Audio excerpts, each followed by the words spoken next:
अस्सलाम वालेकुम स्टूडेंट्स। आज हमारा रियल एनालिसिस का लेक्चर नंबर 32 है।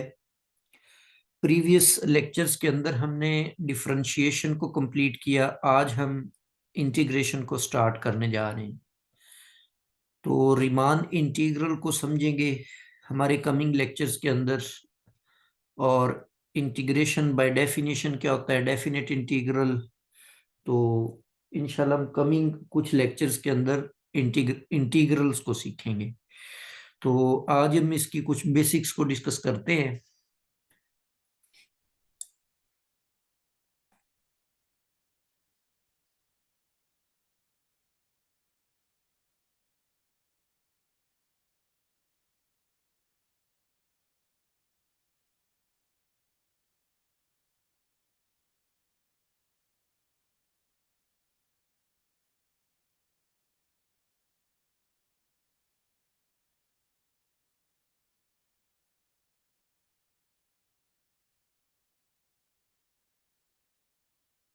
जी, फर्स्ट ऑफ ऑल हमारे पास कंसेप्ट है जी पार्टीशन का। Partition of a set. ये एक फाइनाइट सेट है, पी से मैंने इसको डिनोट किया हुआ है। इसके अंदर जो एलिमेंट्स हैं उनको मैंने x not, x one, x two, x n से डिनोट किया हुआ है। जो फर्स्ट एलिमेंट एक्स नॉट है इसको हमने ए की वैल्यू बनाया हुआ है, और लास्ट जो एक्स एन है वो हमने बी के इक्वल लिया हुआ है। और इन तमाम एलिमेंट्स के ऊपर, मतलब ये एक ऑर्डर सेट है ना।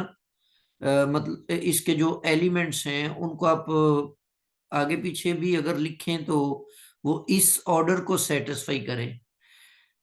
जो एक्स नॉट है ये सबसे स्मॉलर एलिमेंट है, फिर उसके बाद x one, x two up to x n. ये इस ऑर्डर को सेटिस्फाई करते हैं, तरतीब के साथ लिखे हुए हैं। तो फिर हम इस सेट को बोलेंगे कि ये जो इंटरवल है हमारे पास, क्लोज्ड इंटरवल, ये इसकी पार्टीशन है। जैसे मिसाल के तौर पे यहाँ पे आपके पास ये कोई एलिमेंट 1 ले लिया और ये मैंने कोई एलिमेंट 2 ले लिया हुआ है। अब ये इंटरवल मेरे पास है जी 1 से 2। तो अब मैं एक ऐसा सेट बना लेता हूँ जिसके अंदर मैं ये एलिमेंट्स लिख रहा हूँ 1 और 1.5 और 1.7, 1.8 और लास्ट जो है वो 2 है। तो ये जो सेट है ये इस इंटरवल की पार्टीशन है। ये मैंने मजीद कुछ एग्जांपल्स जो हैं वो नीचे लिखी हुई हैं। जैसे यहाँ पर मैंने जो हमारे पास लास्ट एलिमेंट था ना इस इंटरवल का 1, उसको मैंने 4 पे डिवाइड करके तो ये पार्टीशन बनाई हुई है। इसी तरह फिर मैंने लास्ट एलिमेंट जो 1 है उसको 6 पे डिवाइड करके बनाई हुई है। इसी तरह ये 8 पर। तो बेसिकली ये पार्टीशंस ऐसी पार्टीशंस हैं जिनके अंदर मैंने तमाम एलिमेंट्स बराबर डिस्टेंस के ऊपर लिए हुए हैं। तो ये तमाम के तमाम जो सेट्स हैं ये इस इंटरवल 0, 1 की पार्टीशंस हैं। तो इससे ये भी साबित हुआ कि किसी भी सेट की जो पार्टीशन होती है वो यूनिक नहीं होती, बल्कि एक ही इंटरवल की आप लातादाद, इनफाइनाइटली मैनी पार्टीशंस बना सकते हैं। रिफाइनमेंट ऑफ पार्टीशन से क्या मुराद है? फर्ज कर लें कि P1 और P2 ये हमारे पास कोई दो पार्टीशंस हैं किसी क्लोज्ड इंटरवल ए बी की। और इनके ऊपर जो कंडीशन है वो ये है कि P1 is subset of P2, proper subset of P2। तो then P2 is called refinement of P1, मतलब जो बड़ा सेट होगा वो रिफाइनमेंट कहलाएगा छोटे सेट की। जैसे ये ऊपर हमने लिखा हुआ है ना, तो अब इसमें आप देखें कि P1 जो है ये P2 की रिफाइनमेंट, P2 जो है P1 की रिफाइनमेंट है। इसी तरह जो P3 है वो भी P1 की रिफाइनमेंट है। सिमिलरली जो P3 है ये P2 की भी रिफाइनमेंट है। मतलब बस ये सिंपल सी कंडीशन है कि P1 जो है वो P2 का सब सेट होना चाहिए, तो बड़े वाले सेट को आप बोलेंगे कि वो स्मॉलर सेट की रिफाइनमेंट है।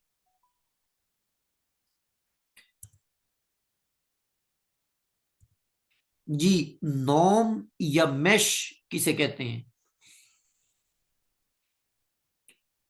देखिए यहाँ पर एक एग्जाम्पल से हम समझते हैं कि ये मैंने एक पार्टीशन बनाई हुई है जी।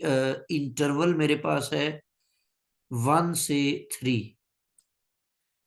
तो ये मैंने 1 ले लिया, उसके बाद 1.3 ले लिया, 1.7 ले लिया हुआ है, 1.9 लिया है, 2 इसके अंदर आ गया, 2.5 इसके अंदर आ गया, 2.9 आ गया और 3। इस तरह की मैंने ये कोई पार्टीशन बनाई हुई है इस इंटरवल की। अब इसके जो सब इंटरवल्स हैं उनमें से 1 से 1.3, एक तो ये इसका सब इंटरवल है। 1.3 से 1.7 ये इसका सब इंटरवल है। सिमिलरली 1.7 से 1.9 ये एक सब इंटरवल है। 1.9 और 2 ये एक सब इंटरवल है। इस तरह और भी हैं। 2 से 2.5 इसका सब इंटरवल है, और 2.5 से 2.9 इसका सब इंटरवल है, और एक लास्ट सब इंटरवल जो है वो 3 से 2.9 से 3, ये एक सब इंटरवल है। ये टोटल जो है ना, ये इसके सब इंटरवल है इस इंटरवल A3 के। अब जो कोई भी आपके पास इंटरवल होता है, जैसे ए बी है, इसकी अगर आपने लेंथ फाइंड करनी हो तो लेंथ का तरीकेकार ये होगा कि लास्ट एलिमेंट में से फर्स्ट एलिमेंट को माइनस कर दें, वो उस इंटरवल की लेंथ होगी। तो आपने ये जितने भी सब इंटरवल्स बनाए इन तमाम की लेंथ फाइंड करें। जैसे ये पहला है, 3 में से 2.9 माइनस करेंगे, 0.1 इसकी लेंथ आएगी। 2.5 से 2 माइनस करेंगे तो इसकी 0.5 आ जाएगी। 2.9 से 2.5 माइनस करेंगे, 0.4 इसकी लेंथ होगी। सिमिलरली इसकी 0.3 बन जाएगी लेंथ। 1.7 में से 1.3 माइनस करेंगे तो 0.4 आ जाएगी। 1.9 से 1 पॉइंट ये करेंगे तो ये आ जाएगी, और लास्ट आपके पास ये है 2 में से 1.9, ये 0.1। अब आप मुझे ये बताएं कि इन तमाम इंटरवल में से ऐसा इंटरवल जिसकी लेंथ सबसे ज्यादा हो। तो वो एक ही हमारे पास इंटरवल है जिसकी लेंथ सबसे ज्यादा है, वो है 2 से 2.5, ये वाला इंटरवल। इसकी जो लेंथ है ये 0.5 है। तो ये जो पूरी की पूरी पार्टीशन है, इसकी इसके नॉर्म को आप इंडिकेट करते हैं ऐसे, और आप कहते हैं जी जितनी भी ये लेंथ्स आई हैं इनमें से आपने मैक्सिमम लेंथ बतानी है, डेल्टा एक्स के। डेल्टा एक्स लेंथ्स को इंडिकेट करता है, जबकि ये जो के है ये कोई भी नंबर जो स्टार्ट हो रहा है 0 से और 1 तक जा रहा है। बल्कि ये सॉरी, उल्टा लिख दिया, ये 1 से कितने आपने ये नंबर्स बनाए हैं। ये पहला आपके पास x0 है, फिर x1 है, फिर x2 है, x3 है, ये x4 है, और ये x5 है, और ये x6 है, और ये लास्ट जो है 7। तो n जो है वो 7 है, 1 से स्टार्ट होकर 7 तक जाएगा। तो ये जो लेंथ्स आती हैं इनकी, इन लेंथ्स को भी हम इसी तरह के नाम दे देते हैं कि ये डेल्टा x1 है, और ये डेल्टा x2 है, ये डेल्टा x3 है, और ये डेल्टा x4 है। इस तरह ये डेल्टा एक्स 5 आ जाएगी, मतलब जो मैक्सिमम है इन तमाम में से वो है जी डेल्टा एक्स 5, और उसकी वैल्यू कितनी है, 0.5 है जी उसकी वैल्यू। तो ये हो गई जी नॉर्म या मैश पार्टीशन का मतलब। पार्टीशन में आपने क्या करना है, पार्टीशन के सब इंटरवल्स बनाने हैं, उन सब इंटरवल्स की आपने लेंथ फाइंड आउट करनी है। उनमें जो सबसे बड़ी लेंथ होगी उसको हम पार्टीशन के नॉर्म का नाम देंगे।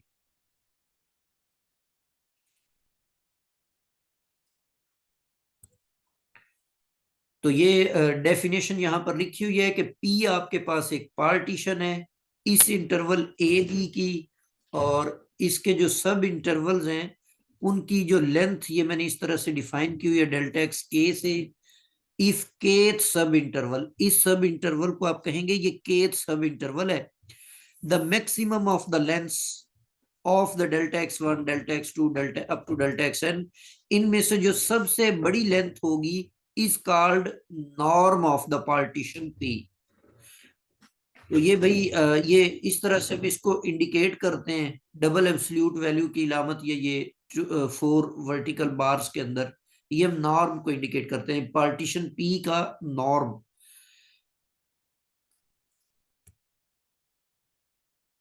जी नोट। अच्छा यहाँ पर P1 union P2 is refinement of both P1 and P2। देखिए कोई भी मतलब आपके पास पार्टीशन होगी ना, जैसे ये आप सपोज कर ले P2 है और P3। ये सेट थ्योरी के अंदर ये एक रिजल्ट भी था कि अगर ए जो है ये सब सेट है बी का, तो इसका मतलब है कि ए यूनियन बी जो है वो फिर बड़े वाला सेट आ जाएगा। तो अब यहाँ पर एक तो ये है कि आपने इन दोनों का लिया हुआ है, यूनियन ले लिया है ए और बी का। एक ये है कि दो मुख्तलिफ पार्टीशंस हैं आपके पास, और उन दोनों पार्टीशंस का आपने लेना है जी यूनियन। तो अब ये भी सेट थ्योरी का एक रिजल्ट है कि ए यूनियन बी जो होता है, ए सब सेट होता है ए यूनियन बी का, और बी जो होता है ये सब सेट होता है ए यूनियन बी का। तो इसका मतलब है कि ए यूनियन बी जो है ये ए की रिफाइनमेंट है, और इसी तरह ए यूनियन बी जो है ये बी की रिफाइनमेंट है। क्योंकि जो बड़ा सेट होगा ना सुपर सेट्स उसे हम रिफाइनमेंट कह रहे हैं। तो P1 यूनियन P2, ये चूंकि P1 भी इसका सबसेट और P2 भी इसका सबसेट है, so this is the refinement of both P1 and P2। If P1 is the refinement of P2, then the norm of P1 will be less or equal to norm of P2। ऐसा क्यों है कि P1 जो है ना ये refinement है। तो इस बात को हम समझने की थोड़ी सी कोशिश करते हैं कि जैसे आपके पास कोई इंटरवल है जी 0 से 1, सपोज कर रहा हूं, और आपने क्या किया हुआ है कि इसकी एक पार्टीशन बना दी, उस पार्टीशन के अंदर आपने 0.3 और 0.7 0.9 और 1 ये एलिमेंट्स डाल दिए हुए। अच्छा जब आप इसकी रिफाइनमेंट बनाएंगे ना, तो रिफाइनमेंट में ज्यादा एलिमेंट्स होते हैं, मतलब वो जो इंटरवल था 0 और 1, ये इंटरवल था हमारे पास। तो इसके अंदर अब आपने ये सेंटर में 0.5 होता है वो हमने नहीं लिया हुआ, हमने इसमें 0.3 लिया हुआ है, यहाँ पे कहीं पे आएगा 0.3, और हमने उसके अंदर 0.7 लिया हुआ है और 0.9 लिया हुआ है। अच्छा अब यहाँ पर देखा जाए तो ये 0.3 और 0.7 इनके बीच में जो डिस्टेंस है ना वो सबसे ज्यादा है, 0.4 आ रहा है बाकी सारों की निस्बत। तो इसका मतलब है कि इसका जो नॉर्म होगा, इस रिफाइनमेंट का जो नॉर्म होगा वो आपके पास 0.4 आ जाएगा, 0.4। अच्छा, सॉरी, इस पार्टीशन का। अब मैं इसकी अगर रिफाइनमेंट करता हूं तो रिफाइनमेंट में मुझे सुपर सेट लेना पड़ेगा। तो अब देखें, 0.0 ले लिया, उसके बाद 0.3 ले लिया हुआ है, और मजीद 0.5, सिर्फ एक एलिमेंट मैंने इसमें ऐड कर दिया, और 0.9 आ गया, और एंड पे 1 आ गया। अब ये उसकी रिफाइनमेंट है। अब इनके अगर आप डिस्टेंस निकालें तो ये 0.5 को भी आपने शामिल कर लिया हुआ है यहां पर, तो 0.5 भी आ गया।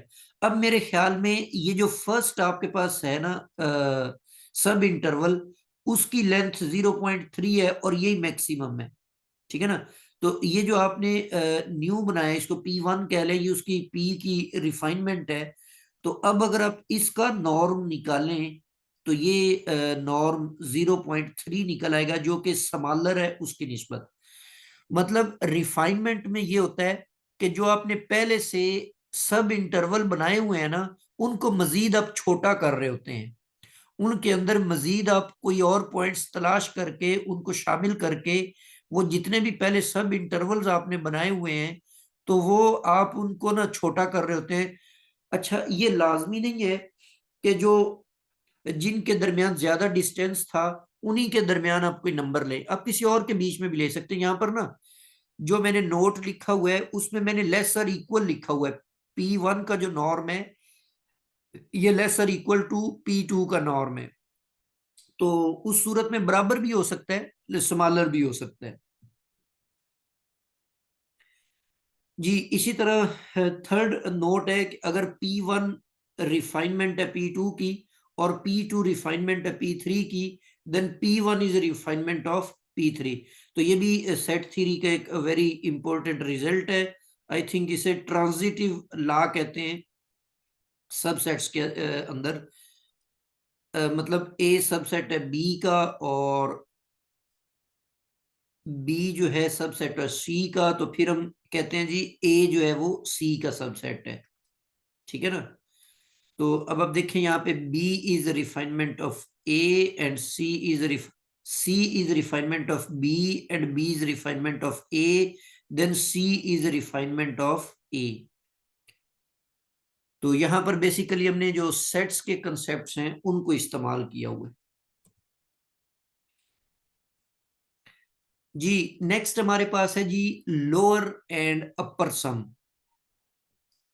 लोअर एंड अपर सम को पहले मैं थोड़ा सा ज्योमेट्रिकली डिस्क्राइब कर देता हूं, उसके बाद हम इसको, इसकी जो डेफिनेशन है उसको समझ लेते हैं। मिसाल के तौर पे हमारे पास एक फंक्शन था, और हमने उस फंक्शन का ग्राफ बनाया जो कुछ इस तरीके से बना। ये फंक्शन था कोई y is equal to f of x, ये उसका ग्राफ है। और यहां पर मैंने पॉइंट्स चूज कर लिए जी, ये कोई पॉइंट ए है, और इधर ये कोई पॉइंट बी है।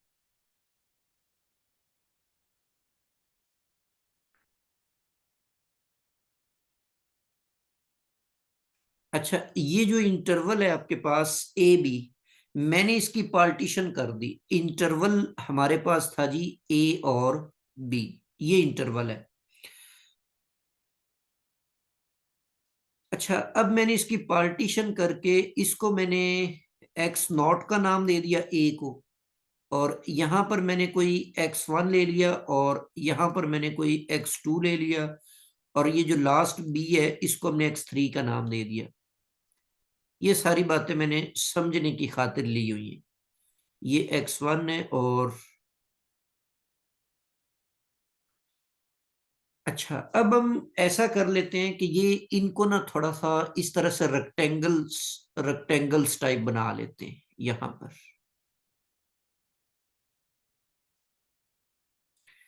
अच्छा, अब आप देखें इंटरवल की जो पार्टीशन हुई है उसके अंदर ये वाले एलिमेंट्स पड़े हुए हैं। एक एक्स नॉट है, फिर x1 है, फिर x2 है, और x3 है।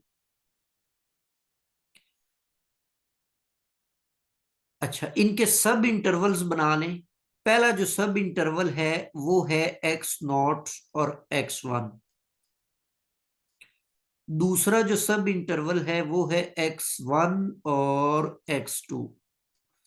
इसी तरह तीसरा जो सब इंटरवल है वो आपके पास है जी x3 और सॉरी x2 और x3।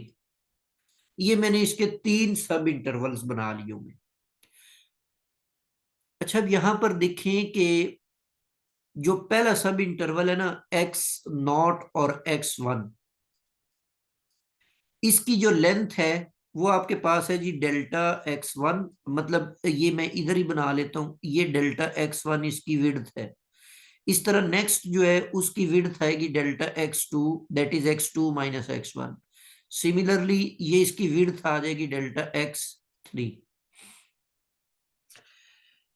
अच्छा जी, अब हम ऐसा करते हैं कि ये जो फर्स्ट इंटरवल है इसमें यहां पर यहां से y की अगर वैल्यू लेनी है ना इस इंटरवल के ऊपर, तो यहां से स्टार्ट होकर यहां तक ये ग्राफ आ रहा है जी इस सब इंटरवल के अंदर।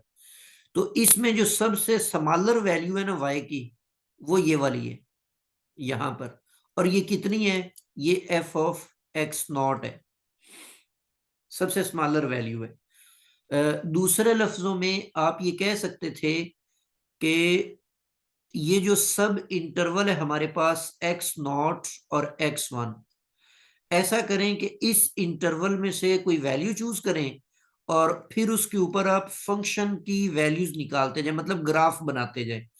उनमें से जो सबसे स्मॉलर वैल्यू है ना वो कौन सी है? तो यहां पर इस केस में वो f ऑफ x0 है, इसको आप m1 का नाम दे देते हैं। इसी तरह अगली रेक्टेंगल के अंदर चले जाते हैं हम, तो वहां पर अगर आप देखें तो उसका जो ग्राफ है y की जो वैल्यूज हैं वो ये वाली है। अगला पोर्शन ये मैंने ग्रीन कलर उसको कर दिया हुआ है। तो अब यहां पर अगर आप इस इंटरवल की बात करें तो इसमें x1 सबसे नीचे है, ये बाकी सारी वैल्यूज इससे ऊपर है। तो यहां पर आपको ये वैल्यू मिल रही है जी f ऑफ x1। मतलब अगर मैं ये कहूं कि नेक्स्ट जो इंटरवल है x1 और x2, इसमें से कोई वैल्यू पिक करें और फिर आप फंक्शन की वैल्यूज निकालें। उनमें से जो सबसे स्मॉलर वैल्यू हो फंक्शन की उसकी बात कर ले, इन्फीमम इन्फीमम स्मॉलर वैल्यू। ऊपर भी आप ये लिख लें, ये इन्फीमम है। तो बेसिकली ये बन जाएगा f ऑफ x1। ठीक है, ये इन्फीमम है और इंडिकेट हम इसको कर देते हैं m2 के साथ। सिमिलर जी नेक्स्ट जो आपके पास है वो आपको मिलेगा जी x2 के ऊपर। लो जी, ये m3 हम इसको कह देते हैं। तो f ऑफ x और x बिलोंगिंग टू, ये अब आपके पास x2 और x3 वाला इंटरवल है। अच्छा, अब लोअर सम को आप यूं इंडिकेट करते हैं, lower sum of function f और p पार्टीशन हमने इस्तेमाल की है। अब आपने करना यह है कि हर हर रेक्टेंगल की जो विड्थ है डेल्टा एक्स से इंडिकेट किया हुआ है, उसको आपने इसकी लेंथ के साथ मल्टीप्लाई कर देना है जो आपने लेंथ निकाली हुई है। तो सबसे पहली जो रेक्टेंगल है उसमें स्मॉल m1 और उसके साथ डेल्टा x1 आ जाएगा। बेसिकली ये उस रेक्टेंगल का एरिया है। और इसी तरह नेक्स्ट आपके पास m2 और डेल्टा x2 बन जाएगा और प्लस m3 और डेल्टा x3। तो अब आप यहां पर देखें, ये जो m1 है ये बेसिकली y की स्मॉलर वैल्यू है उस इंटरवल के अंदर, उस सब इंटरवल के अंदर। इस तरह m2 जो है वो दूसरे सब इंटरवल में जो y की सबसे स्मॉलर वैल्यू थी। एरिया तभी बनेगा ना जब लेंथ को विड्थ से मल्टीप्लाई करें। तो विड्थ तो बेसिकली x की वैल्यू है और m1 m2 m3 जो है ये y की वैल्यूज हैं। अच्छा, एक तरीकेकार तो ये था। अब जो दूसरा तरीकेकार है उसको हम थोड़ा सा बदल देते हैं और ऐसा कर लेते हैं कि ये जो रेक्टेंगल की बड़ी की कीमत है ना वो हम ले लेते हैं। मतलब पहला जो इंटरवल है हमारे पास, तो उस सूरत में रेक्टेंगल थोड़ी सी ऐसे बन जाएगी। पहली जो रेक्टेंगल बनाई है उसमें तो ये एरिया ही एक्सक्लूड हो गया, ये तो उसमें शामिल नहीं हुआ। तो इसीलिए हम x1 के ऊपर फंक्शन की वैल्यू ले लेते हैं। उस सूरत में ये इजाफी एरिया शामिल हो जाएगा, इतना सारा। अच्छा, अब वो जो y की वैल्यू मिलनी है उसको हम कैपिटल M1 से इंडिकेट कर लेते हैं, और इस सब इंटरवल के अंदर वो सुप्रीमम होगा फंक्शन का। मतलब उसकी फंक्शन की उस इस इंटरवल के अंदर जो फर्स्ट इंटरवल है x0 और x1, इसमें वो बड़ी वैल्यू है। और यहाँ पर ये जो ग्राफ बना हुआ है यहाँ पर हमें वो x1 के ऊपर नजर आ रही है। इसी तरह अगर आप अगले इंटरवल में देखें तो फिर आप इस तरह की रेक्टेंगल बना लें। क्योंकि आप राइट साइड वाली रेक्टेंगल की लेंथ यूज करेंगे तो वो तो उससे लार्जर है। तो पहले ये एरिया एक्सक्लूड हो रहा था, अब ये उसमें इंक्लूड हो जाएगा। तो इसीलिए जो M2 आपके पास है वो बन जाएगा supremum of f of x और x बिलोंगिंग टू x1 और x2। लो जी, ये आपके पास उस रेक्टेंगल की जो राइट साइड लेंथ है वो यूज कर ली हमने।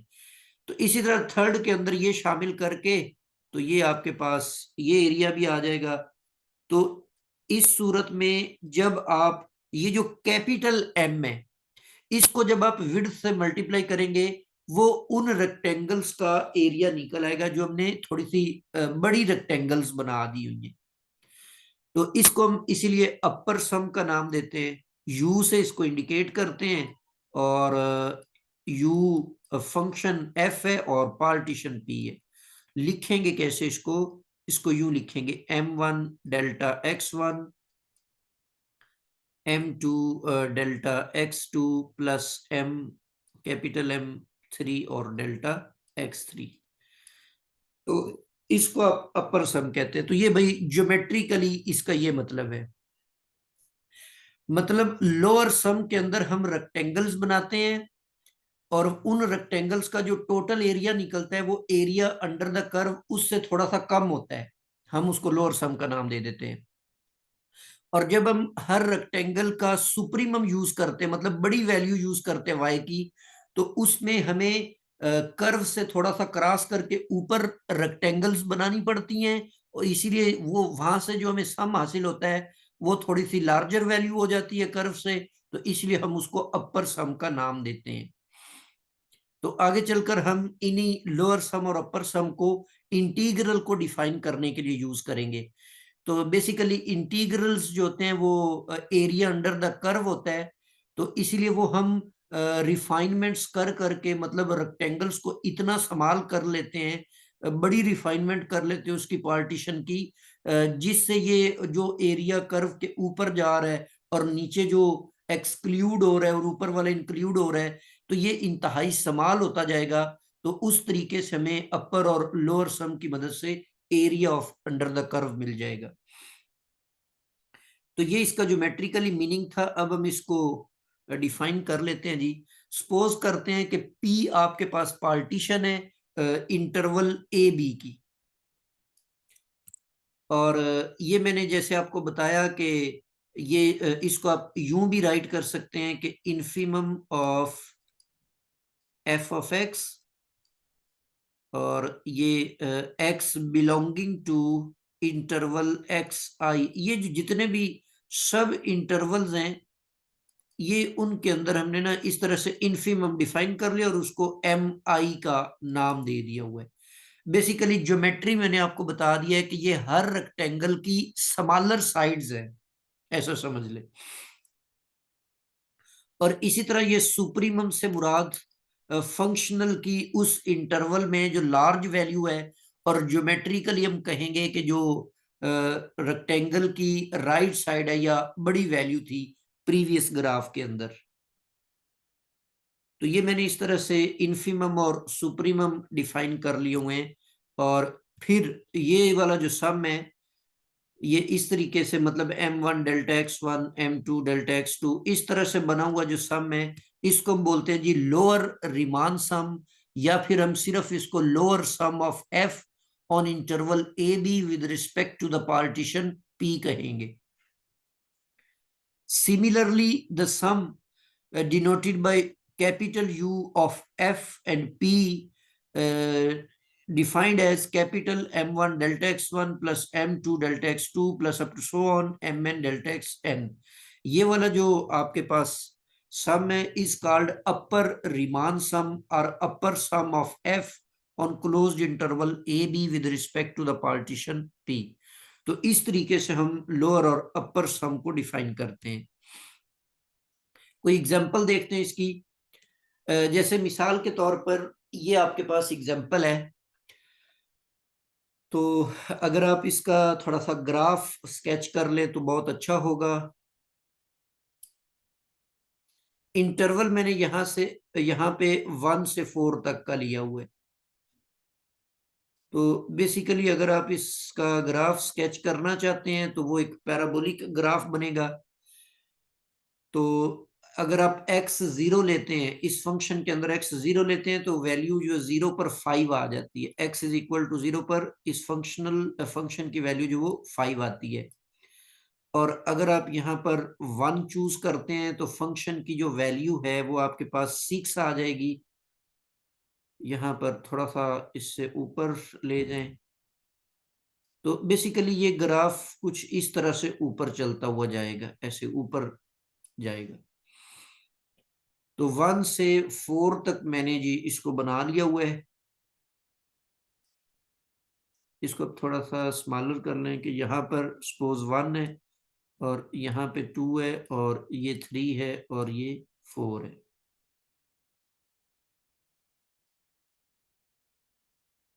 लो जी, इस तरीके से ये आपके पास ग्राफ आ गया।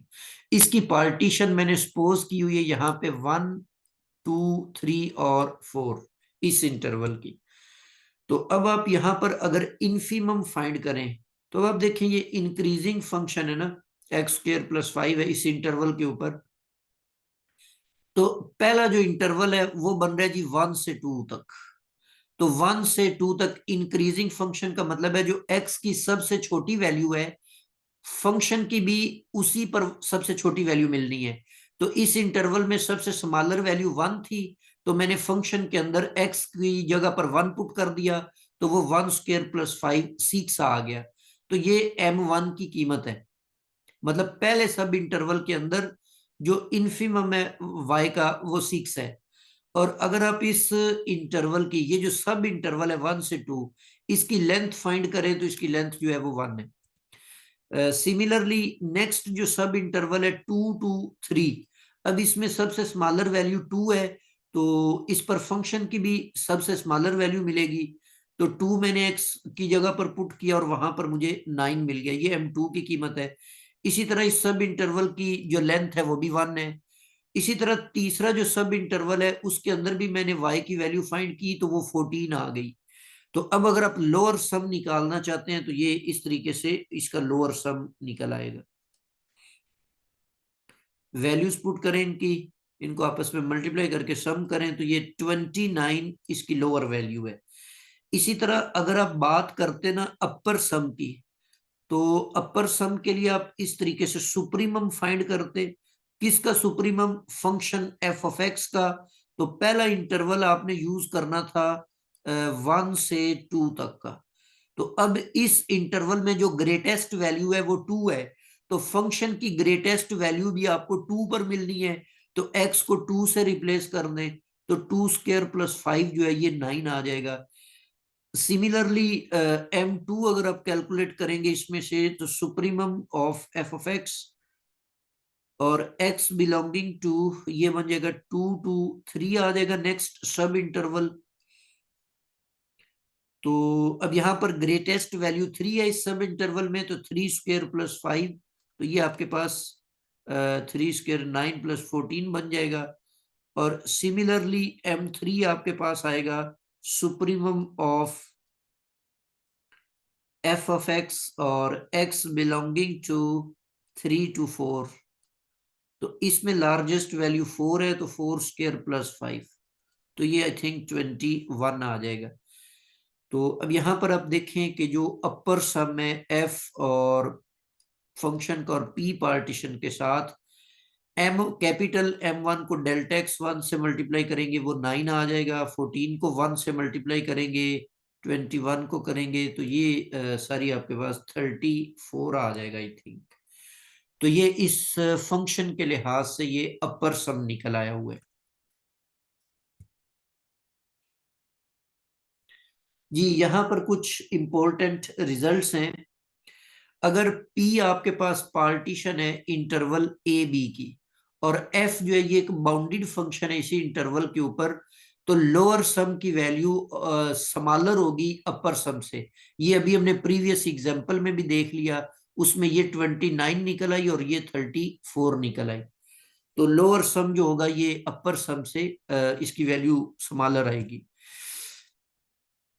जी इसी तरह से अगर हम मान लेते हैं कि P is a partition of a b and F is bounded on a b, closed interval A b की पार्टीशन P है और फंक्शन जो है वो इस इंटरवल के ऊपर बाउंडेड है, तो उस सूरत में ये जो लोअर सम होगा ये अपर सम से तो स्मॉलर होता ही है, जबकि ये जो आपके पास ओवरऑल जो इंटरवल है ए बी, इस इंटरवल के ऊपर मैंने क्या किया हुआ है, एक्स एक्स मैंने यहां से कोई वैल्यू ली और इस फंक्शन का मैंने इस ओवरऑल पूरे इंटरवल के ऊपर मैंने इसका निकाल लिया जी सुप्रीमम, और उसको मैंने कैपिटल एम का नाम दे दिया। इसी तरह ओवरऑल पूरे के पूरे इंटरवल के ऊपर मैंने इन्फीमम फाइंड किया, तो वो आपके पास बन गया जी कैपिटल एम। मतलब यूं थोड़ा सा समझे इस बात को कि ये ऐसे हमने ग्राफ बनाया था। अब ये जो वैल्यू थी ए थी और ये वैल्यू बी थी। तो बेसिकली ये जो इस ग्राफ में ये अभी मैंने ग्राफ बनाया इसमें सबसे y की जो लार्जेस्ट वैल्यू है वो ये वाली है यहां पर, और ये एफ ऑफ बी के बराबर है। इसको मैं कह रहा हूं कि ये मैं एम कह रहा हूं इसको। और ये जो आपके पास